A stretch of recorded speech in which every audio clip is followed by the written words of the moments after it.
Assalamualaikum warahmatullahi wabarakatuh.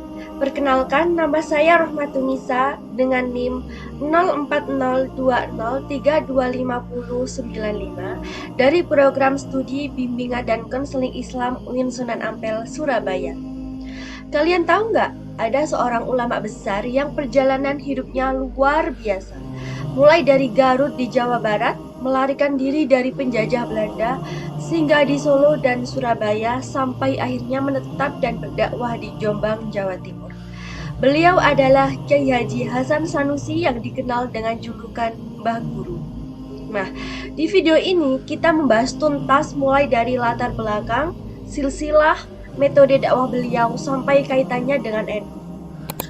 Bagian pertama, latar belakang sejarah. Kyai Haji Hasan Sanusi lahir pada tahun 1785 Masehi di Garut, Jawa Barat. Nama asli beliau adalah Ali Hasan. Ada juga yang menyebutnya Ali Hasan.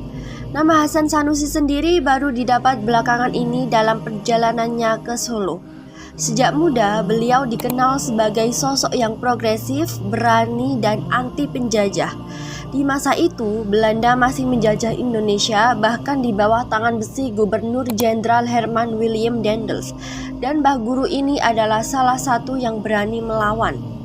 Karena aktivitasnya yang berani melawan penjajah, Mbah Guru akhirnya diburu oleh tentara Belanda.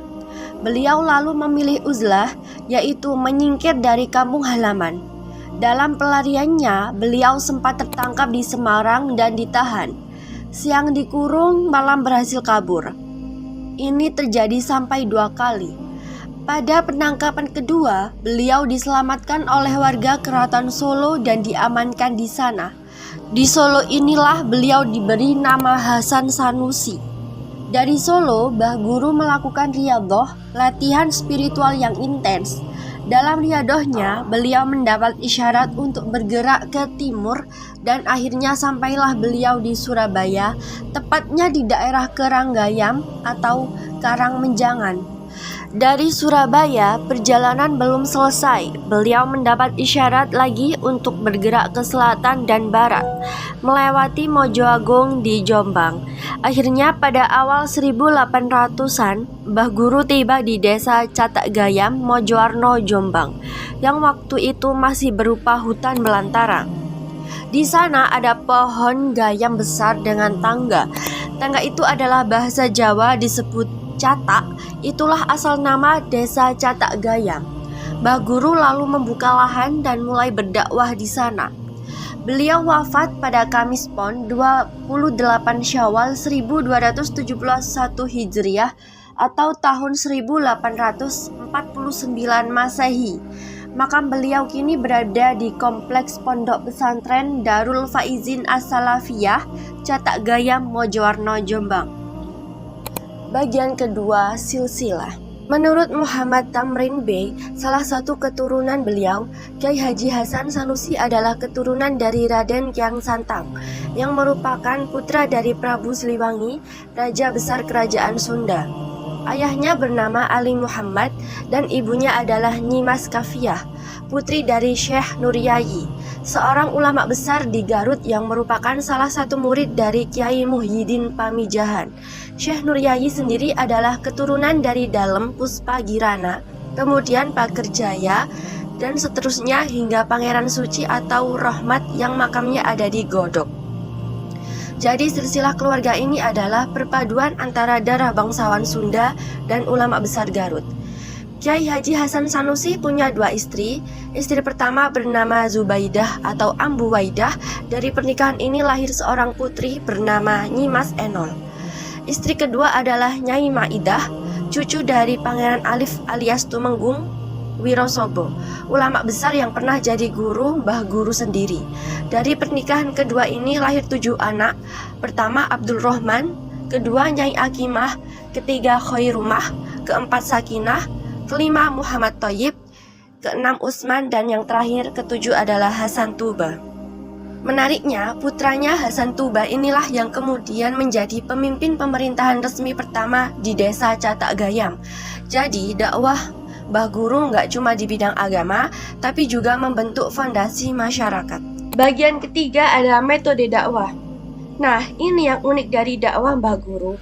Metode utama yang beliau gunakan adalah jaulah, yaitu dakwah dengan cara berkeliling dari satu tempat ke tempat lainnya. Cara kerjanya, beliau dan rombongan datang ke suatu desa, tinggal bersama masyarakat setempat selama 1-2 malam, makan bersama, ngobrol dari hati ke hati, dan kemudian lanjut ke tempat berikutnya. Bukan ceramah formal di mimbar, tapi pendekatan personal dan langsung terjun ke masyarakat. Uniknya, metode jaulah ini punya fungsi ganda. Selain untuk berdakwah, cara berkeliling ini juga membuat beliau sulit dilacak untuk tentara Belanda yang masih memburu beliau. Setiap kali menetap di suatu tempat, hal pertama yang dilakukan Mbah Guru adalah membangun musola di pusat ibadah. Di desa Catak Gayam, musola yang beliau bangun itu kemudian berkembang menjadi masjid yang jadi cikal bakal tempat ibadah di daerah sana sampai sekarang. Ada juga satu strategi unik yang dilakukan Mbah Guru di Catak Gayam. Beliau menyebarkan biji kapuk di sepanjang batas wilayahnya dari Gayam hingga ke selatan sampai Mojodhur. Pohon kapuk yang tumbuh itu jadi tanda batas wilayah perdikan beliau, semacam pagar tak kasat mata untuk membentengi wilayah dakwahnya dari gangguan Belanda. Meskipun sudah berusia 60-an, Mbah Guru tidak berhenti belajar. Beliau sowan dan menimba ilmu kepada Pangeran Alif, ulama besar setempat, dan Pangeran Alif pun kagum melihat semangat belajar Mbah Guru yang tak pernah padam, meski di usia senja. Ini jadi teladan luar biasa. Dakwah yang baik dimulai dari terus belajar. Bagian keempat, kaitan dengan Nahdlatul Ulama. Lalu apa hubungannya Kyai Haji Hasan Sanusi dengan NU? Nah, hubungannya kuat banget. Pertama, dakwah beliau melahirkan komunitas muslim yang berpegang pada tradisi keilmuan pesantren, dan ini adalah akar dari tradisi NU. Kedua, cara dakwah Mbah Guru yang turun langsung ke masyarakat, makan bersama, tinggal bersama, ini mencerminkan pendekatan Islam yang inklusif dan ramah budaya lokal. Inilah yang kemudian jadi ciri khas NU, Islam yang membumi, tidak kaku, dan merangkul semua lapisan masyarakat. Ketiga, beliau menetap dan berdakwah di Jombang, dan Jombang bukan kota biasa bagi NU. Jombang adalah kota tempat lahirnya NU.